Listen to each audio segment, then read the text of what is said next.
Tinuod, why gasto ang Cebu City Government paghimo og BRT lanes aron agian sa mga bus apan makadugang ra kini sa grabing problema sa trafiko. Imbes masulbad ang problema, mosamot mahinuon kay ipugos Manila nga moagi ang BRT sa gagmayng karsada. Gipalapdan unta nila daan ang mga karsada nga anha paagion ang BRT aron nga dili masakripisyo ang ubang sakyanan. Ang Osmeña Boulevard 6 lanes man gani ni, gamay naman lang kaayo ang gibilin sa matag kilid. Samot na sa Iscario Street.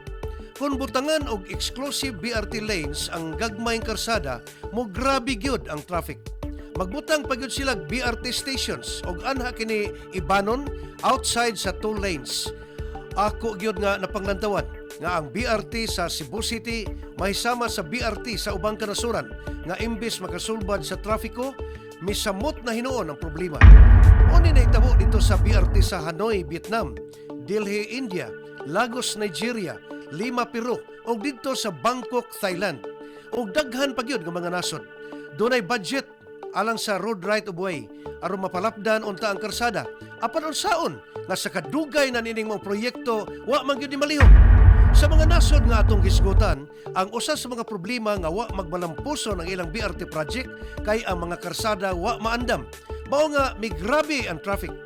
Ang General Maximum Avenue agiana ni sa mga sakyanan gikan sa Fuente Osmeña paingon sa Mabulo ug sa North Reclamation ug ang Iscario Street paingon sa Lahog. Kining karsadaha huot na kaayo sa mga sakyanan. Unya pagamyan pa noon ang karsada alang sa BRT. Hangtod karon mga higala, ang mga tinugyanan nato sa trafiko wa pay gihimong plano. Nindot ang BRT kung gipalapdan pa lang unta nila daan ang atong mga karsada nga agian sa mga bus. Kini si Rene Bormio, ang inyong komentarista unta.